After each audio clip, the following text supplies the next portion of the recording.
Welcome to the Savvy Property Investors Podcast, a weekly show that delivers the best hard-hitting property industry news, business advice, and talks that will get you ascending in the real estate industry. Now, here's your host, the amazing award-winning property and business coach, best-selling author, and serial entrepreneur, Miss Sapphire Gray.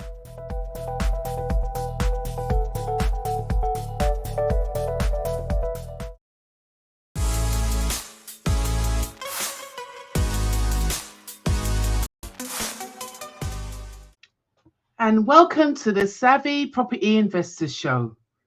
This week we're talking about how to choose the right property to invest in.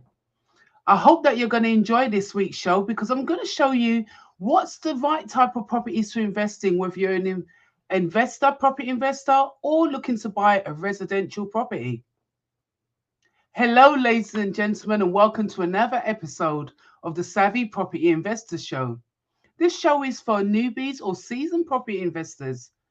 The show is also for consultants, coaches, consulting for properties, or trainers who want to become savvy investors and build a legacy for their loved ones. I am your host, Sapphire Gray, and this week I'll be bringing you a really good topic on how to choose the right property to invest in. And every week I bring different topics and different speakers.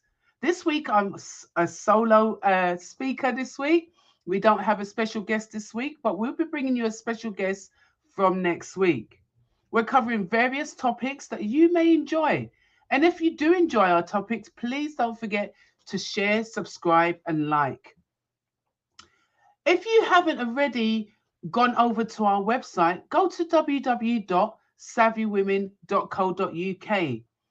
There is a really good toolkit for you. The Property Investors Toolkit was designed by myself to help you on your property journey, to make it really easy to follow, a 7-part step. And if you go over there today, you can buy this toolkit for £37.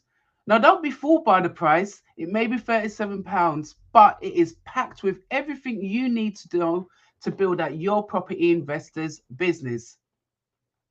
So let's go through the show today.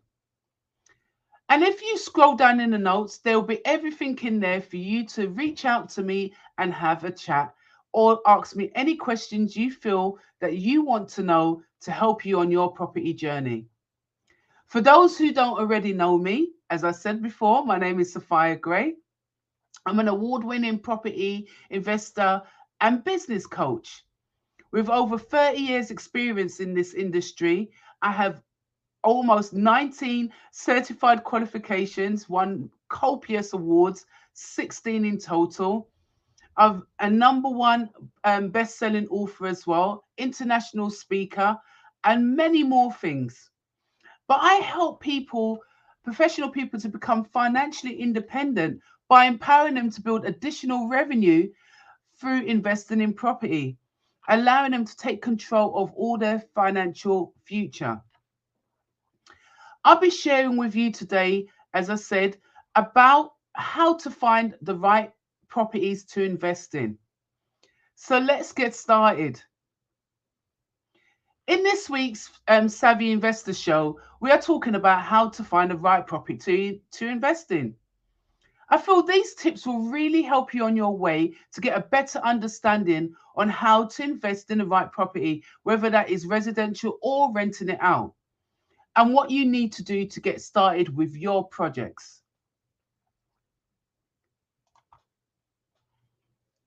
So choosing whether the time is right for you to buy a property is a hard decision to make. This is because choosing the right property, when and how to buy property, isn't an exact science. However, be that may, there is ways that you can get an overall impression as to whether the market is properly going to support you and your desires to buy a property.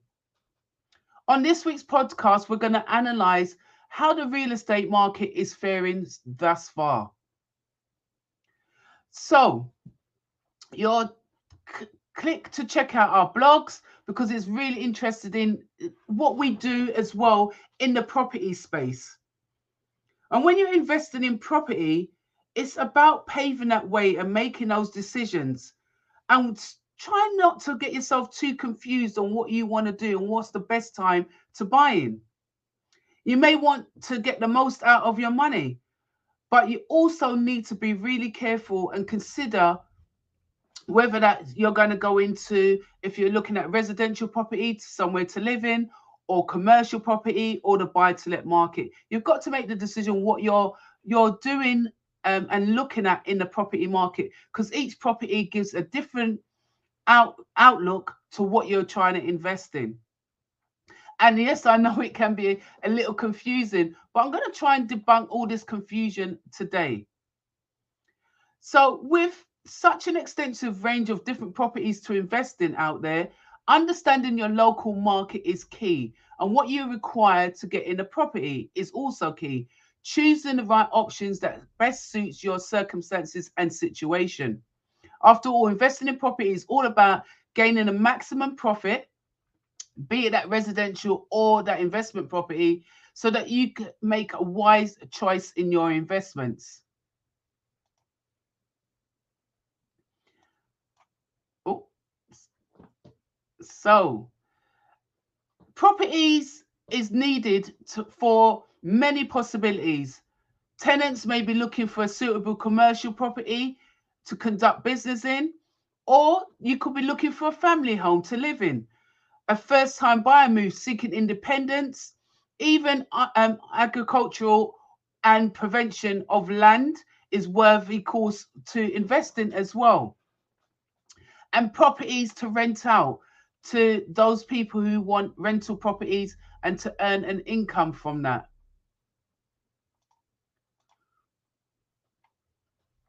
So what about residential properties? Properties may also be tenanted properties, but if you're looking for somewhere to live in, you have to look at the residential markets as well. What type of property do you want to go in? Is it a semi-detached? Is it a terrace property, Victorian, Georgian? There's so many decisions you need to make. But the key decisions that you really need to make is what location you want to actually go into. Because location is the key to sourcing any property, be it that your residential home or an investment property.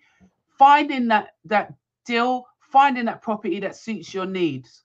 So when you're looking at for your residential home, you have to look at where the location is. Is it suited to your needs? Is it local transports? Is it near schools, near colleges, near universities, near hospitals? All of these things you need to consider. So to help narrow down your options, we'll be focusing mainly on the residential properties. So what does that look like? You could have a single family home. Is always a popular amongst young couples if you're looking to rent it out or for yourself, growing your family. Those kind of homes are certain ones that people normally reside in, and they could be detached, a duplex, a flat, anywhere where you think or what you think you want to be living in. A single family home, if you're a professional, might be too big for you, so you may want to go into a duplex or even a flat or even a condo. Duplexes in the UK, this is referred to apartments, 2 floors accommodation, joined by an internal staircase. Flats, apartment buildings, or multi-family units is a great option as well if you have a large amount of capital. You'll be providing residence for many people in these areas. These buildings are usually located in urban areas. Depending on your capital, adding amenities, i.e. such as gyms, pools, swimming pools and things like that, can also boost your property as well, and for you or your investment. You've got undeveloped land. Depending on your intentions, buying undeveloped land could be a great option as well. Larger developers may look to create high-rise buildings, but other options are available to you as well if you're looking at using land as a portfolio builder and building on it. Common hold properties, condos related to building structures that is broken down into several individual units which you own, the common areas and jointly own other areas. With the recent legislation changes and all the use of classes in the commercial space, commercial buildings are more flexible to use for supply for new homes as well. So think about looking at commercial spaces, that is high street shops.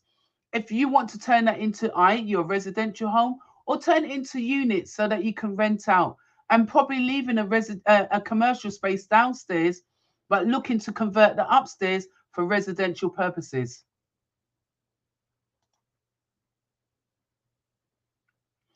You must always research your area. A couple recently transformed a bank into a 5-bed single residential home, bought at auction for 50,000. They featured on the Channel 4 George Clark's Remarkable Renovations. I'm sure it's still available, so why don't you head over and have a look at that? But it just goes to show that you can convert anything into your home. It doesn't necessarily have to be what's out in the stock markets for properties at the moment. So you don't have to look at the traditional terrace buildings or semi-detached or detached homes. You can look at places like banks or shops to convert it into a living residential home for yourself. Join us after the break where I bring you more insights from the Savvy Property Investors Show. Like what you hear so far? Make sure you never miss a show by clicking the subscribe button below. Our podcast is only made possible by great listeners like you. And welcome back. Now we're looking at considering the areas you're buying into and intend to buy for yourself or your tenants. You have to look at whether they're young, professionals, medium-sized families, single, elderly persons. Ask yourself these questions. How would they use the space? Are you looking at properties in the university cities? We've briefly covered the rental yields, and we talk about rental yields, how much return you will get on your investment.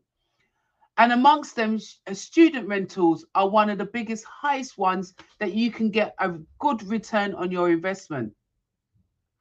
Students at university cities may want to consider student lets. Are you looking at flats, homes in that area so that you can rent out to these students? Students are one of the most flexible tenant groups with accommodation options such as flats, shared houses, renting single rooms.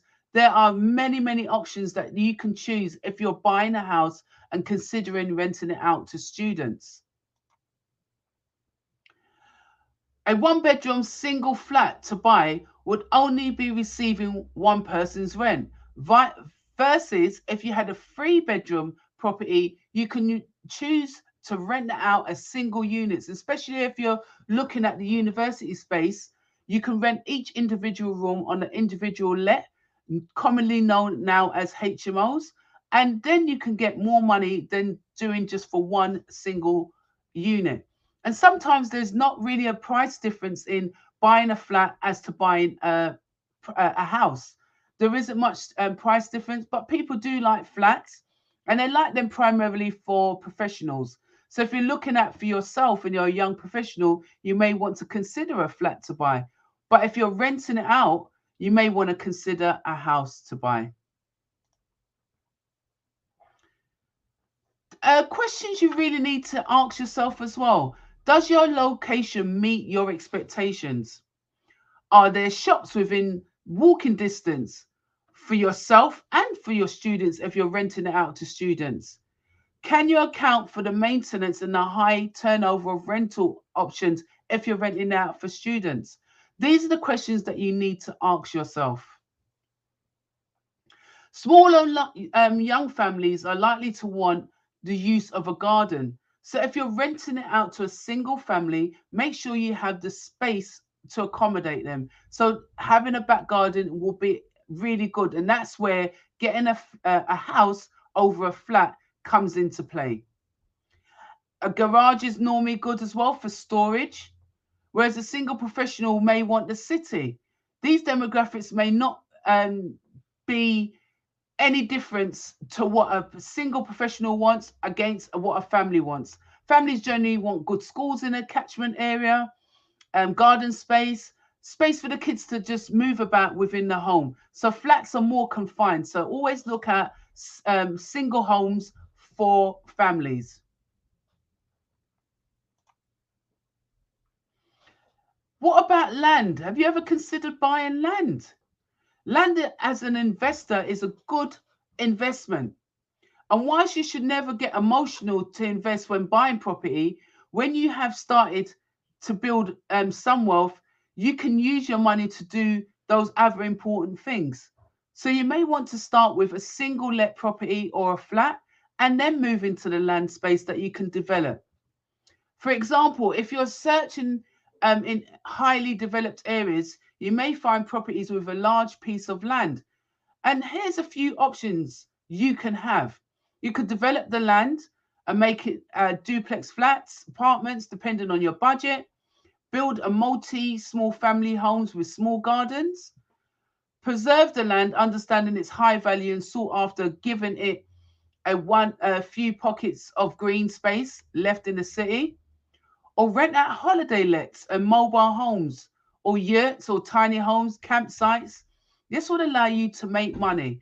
And especially like with the different festivals that are going, you can really look at using that land for renting out to festivals, or you can again do service accommodations, building different units for that.